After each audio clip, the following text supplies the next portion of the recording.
Hello and welcome to Oakville Matters. We're joined today by Rebecca Storms, our town's Director for Economic Development, and the President of our Oakville Chamber of Commerce, France Fournier, and Rebecca Edgar, who's the Executive Director of Visit Oakville. And France, congratulations on your recent rise to power. Did you ever expect that to happen to you? As you know, Mayor, I have worked in the town of Oakville for a very long time, and I am deeply honored to be representing Oakville business. Well, I met you when you were representing, I took you to be representing Whole Foods, and I thought you were a terrific representative of that. And so congratulations on becoming the president of Oakville's very famous Chamber of Commerce. Thank you very much. Now, in Oakville, we have a goal of creating jobs every year. And over time, what we strive for is to try to hit in the vicinity of a ratio of one job for every 2 residents. And it's a very curious thing, economics. We have about 213,000 residents in Oakville, and we have probably a little bit more than 100,000 jobs in Oakville. And curiously, 100,000 residents of Oakville have jobs outside of Oakville. And so there's an in and out that goes on with employment. And some people have come and they say, well, gee, all our jobs should be here. And I always beg to differ, because there's a lot of people in Oakville going into downtown Toronto and running Canada from Bay Street. And I'm not sure that's a bad thing for Oakville. Let me see if any of you want to fight me on that. It's a good thing. It's a good thing. All right. Well, it helps Oakville be Oakville, and I like to hope that it makes downtown and Ottawa, so makes Queen's Park and Ottawa listen to us better. I hope. Now, France, the Chamber really has a dual mission in life. One is servicing the needs of its members. Do you want to describe that as well as the lobbying government part? Absolutely. As I mentioned, we're very proud to represent 890 businesses in Oakville, and the services that we have provided, and I would say in the last 2 years, the support that we have provided to our businesses has been crucial for them to traverse against the challenges of operating during the pandemic. And the key issue for us was clear, concise, and quick communication.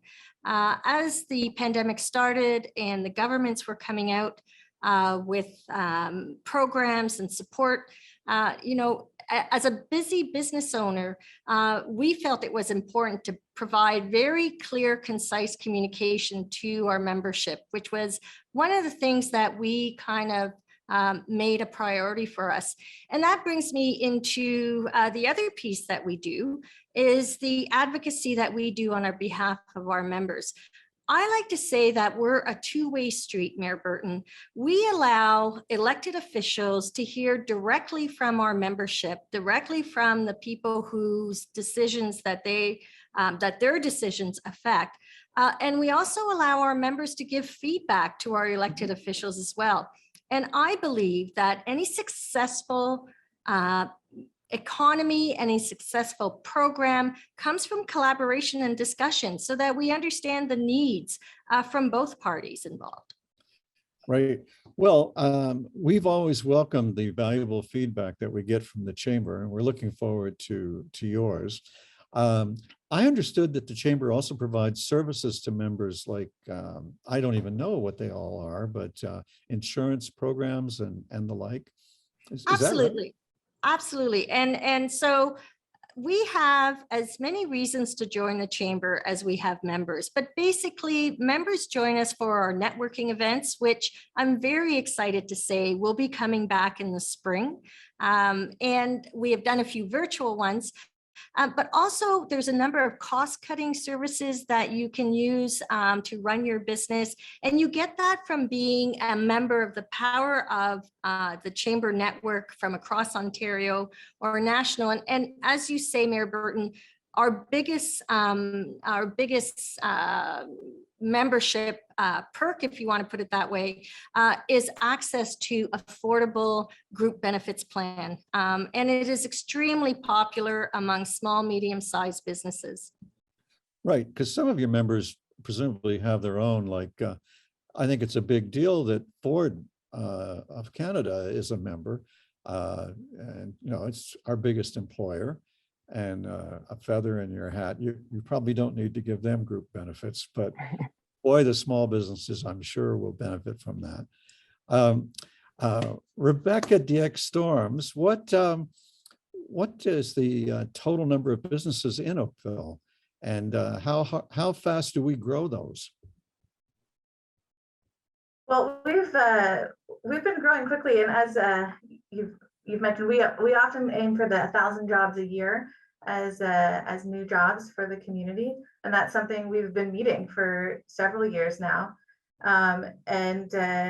You know, we've talked about CEOs living here, and sometimes they commute downtown, but it's livability is a huge factor for us here, and in attracting our new jobs and keeping our businesses here.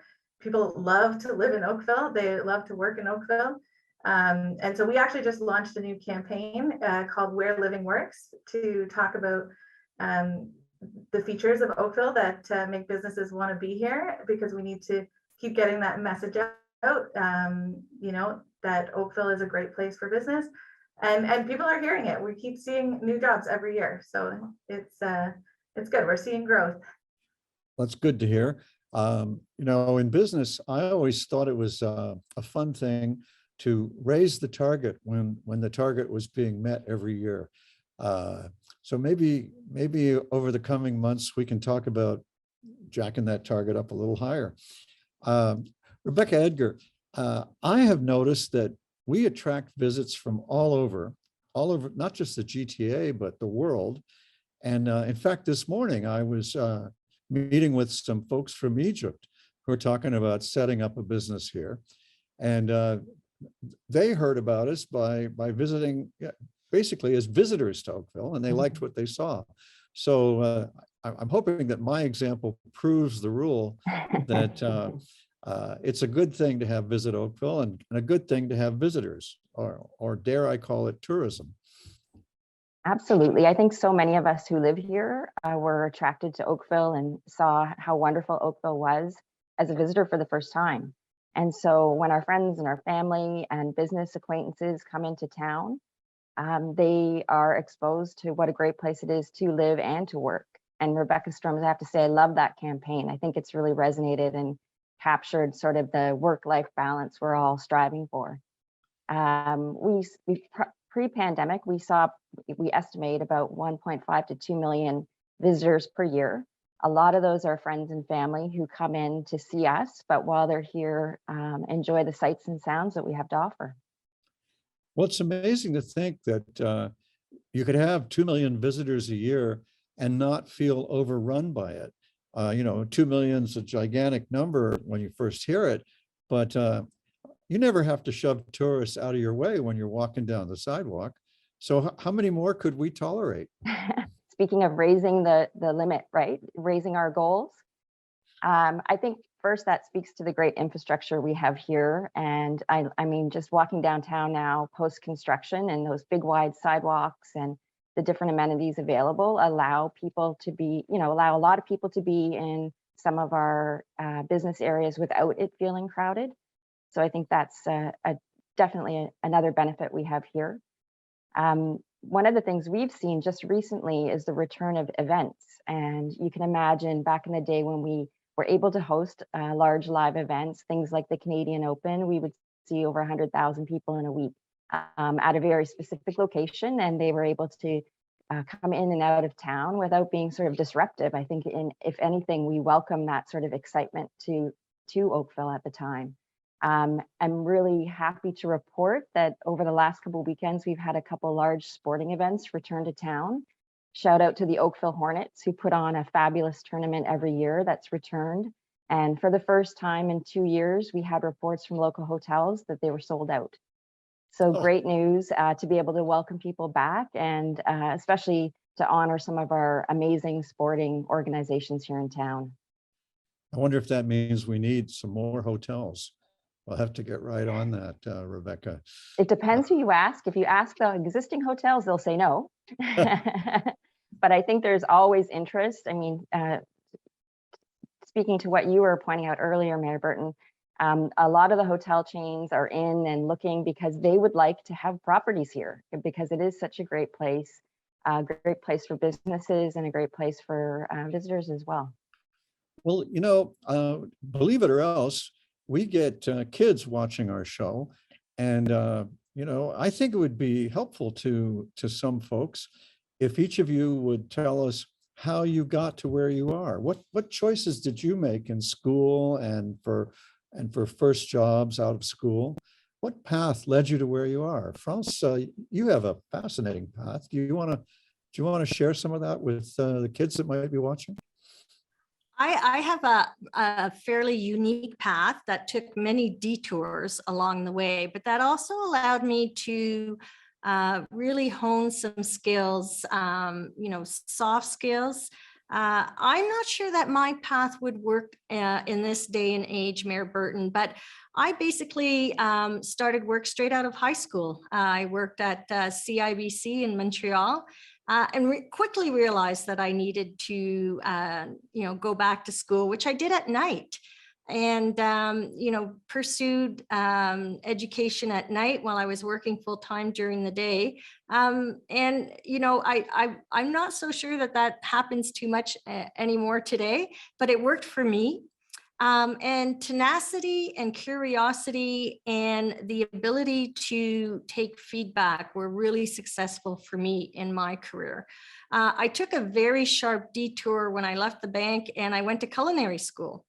And I got a degree in culinary and worked in the hospitality industry for a couple of years. That is a hard industry. That is a lot of long hours. And very manual labor. And then I, you know, detoured again and ended up at the Oakville Chamber of Commerce. And so I would encourage kids to figure out what you're good at, figure out what your inner skills are. Skills are transferable to a number of different careers. And as long as you have those basic skills down pat, you know, you work efficiently, you're accountable, you're professional, you never stop learning, and you take feedback in a positive manner, and you're not afraid of change, and you can do pretty much whatever your heart sets to. So it sounds to me like you decided that life was a smorgasbord and you were going to taste as many things as you could till you found what was perfect. Well, you know, I would say that each of the career paths that I have experienced in my journey were perfect at the time. And, you know, getting back to life changes, your circumstances changes, opportunities present themselves, and perhaps ignite a curiosity that you didn't know you had. And I say, you know, go for it. Yeah, I think what you say really resonates with me. I remember finding that it was very hard to answer the questions that my parents and the guidance counselors would ask, like, what are you going to do with your life? I was a lot like you. I'll just wait and see. Each of the Rebeccas, what brought you to where you are today? Well, go ahead, race each other. The battle of the Rebeccas. Yeah. I was, I can relate to the kids out there. I was born at the old OTMH here in town and was raised in Oakville, and went away to school and did a BA in political science, and then ended up going back to school for public relations and communications, and worked in the city in telecom for a number of years.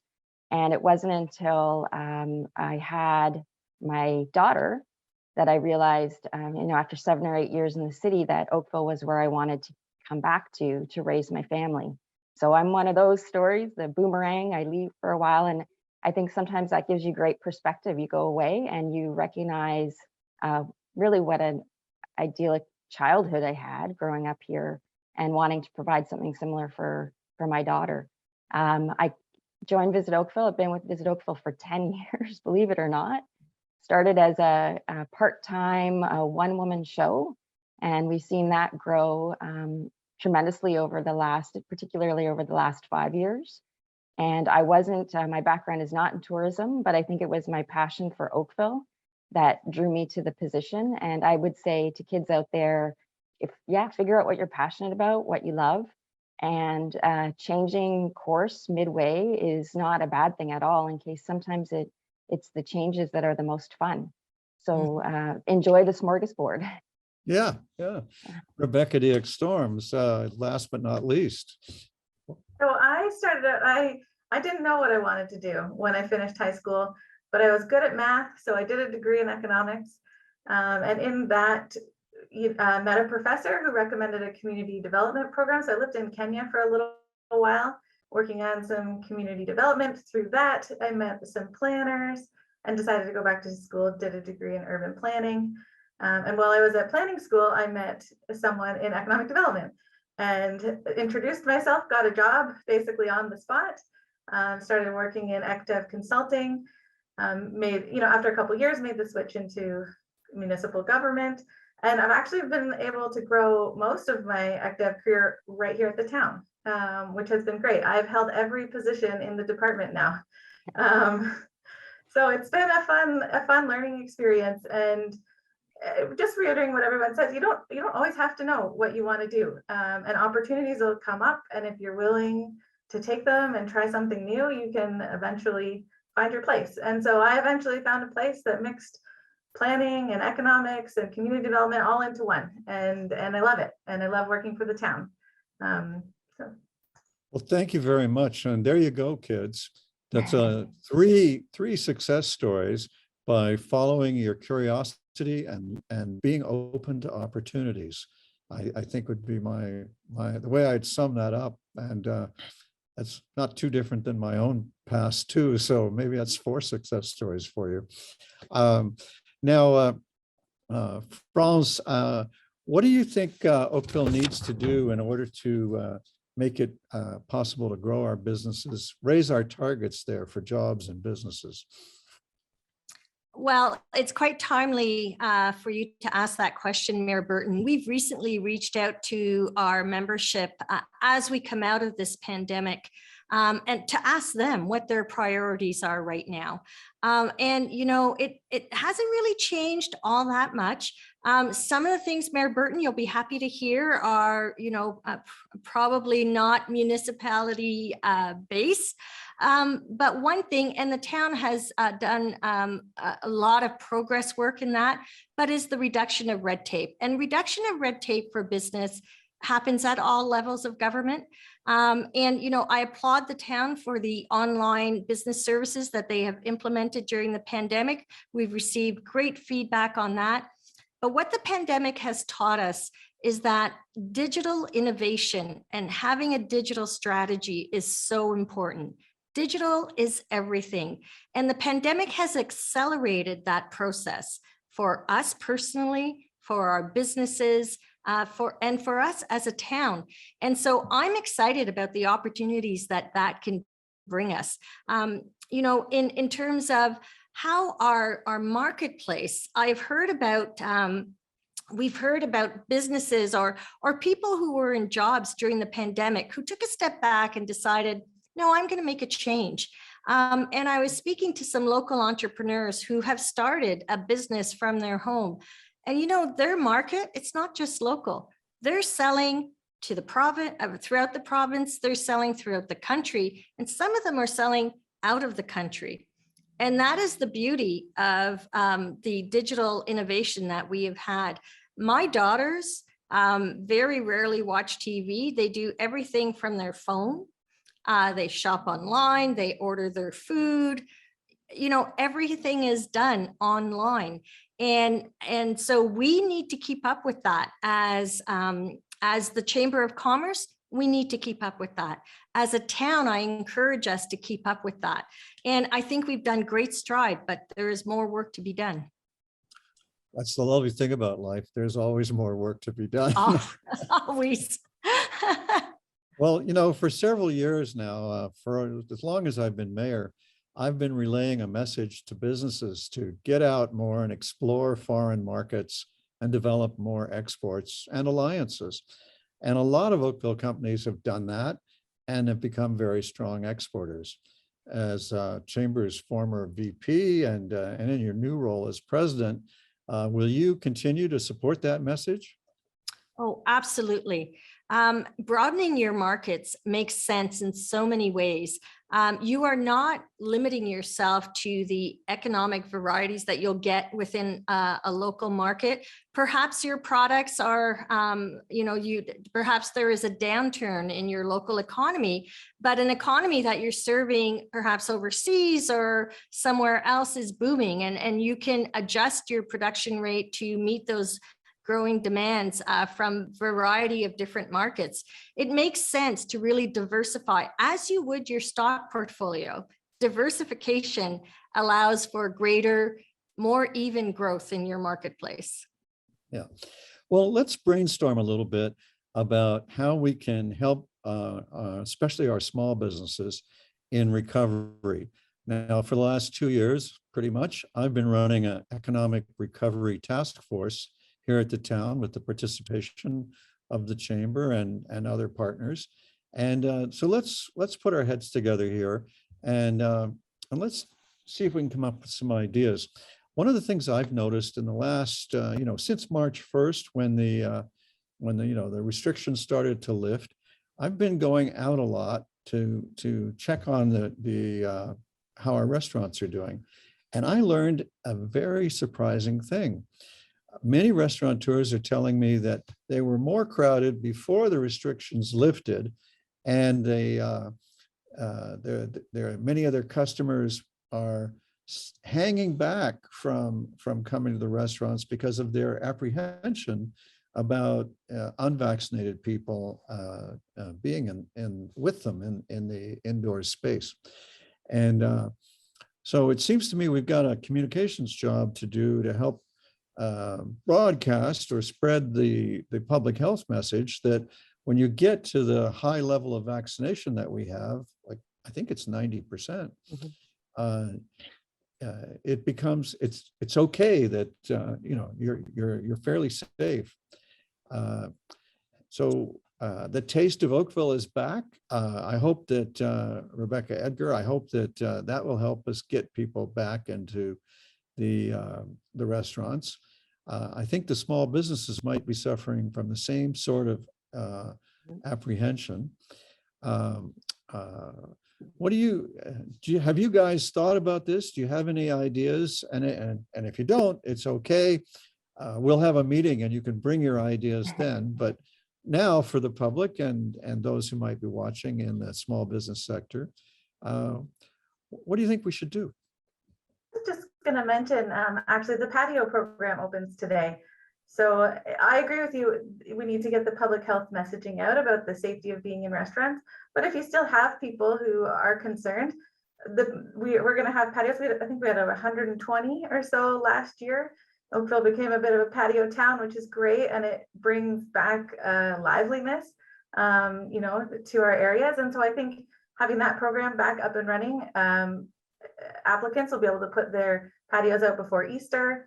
That will help get more people downtown and enjoying our restaurants, and then when they're downtown, retail as well, and within our other BIAs as well. So I think patios is a good push for us. I think that's I think that's an essential thing. I went as a kid, I lived in Europe, and during the pandemic, when we became a patio town, it took me back to the thing I loved the most about European culture, that outdoor patio life. And Town Square, became a central magnet of the community. It felt like, with so many people there lining up to have their turn at the patio seats, high and low. Franz, is there anything that the chamber is noodling about as a measure that we can do together? I agree. And I shared this messaging last week when I was speaking to some people, but I believe our communication needs to turn to encourage people to get back out, but we also need to lead the way as well. And so this is why we are so excited to be reintroducing live events to our membership. We're set to go with our first business after hours in 2 years in April, which will be held at the Staples Business Center on Dorval. Our golf tournament is set. The Oakville Business Awards for Excellence are going to be live this year in June. And so, you know, I think we need to reopen and be respectful. People are going to come out as their comfort levels go up, recognizing that we've been isolating for 2 years. And it's not just because the green light is on that everybody's going to have that same comfort level. But I'm confident that as we turn into spring and the warmer weather and the events that Visit Oakville has set up for us over the summer, the patio program, I agree with you, Mayor Burton. I love the patios. I love the patios. I think it brings such a great atmosphere to our town. I'm confident that we're going to get there. Well, you know, I'm really looking forward to live events too. One of my favorite events of every year, you'll excuse me for saying, was every spring I used to give an economic update speech to the chamber, and then I would submit to rapid fire questions from whoever you chose a different interrogator every time, but that was always a lot of fun for me. So let's hope we get back to that too. In fact, Absolutely, I'll offer let's to do hope. it. Yeah, we And would if I love could just to. put a quick plug in, Taste of Oakville is on until Thursday. So if you haven't had a chance to get out, there's a great live and in-person experience you can take on right now, today. Well, there you go. I want to thank each of you for the time that you gave us today. And, you know, there's a tone to what each of you were saying today of faith and optimism in the future of Oakville. And, you know, Oakville is an interesting city that calls itself a town and acts like a village. We've been down before, but we've never stayed down. It's always onward and upward. And I thank you for joining us today and hope to see you next time.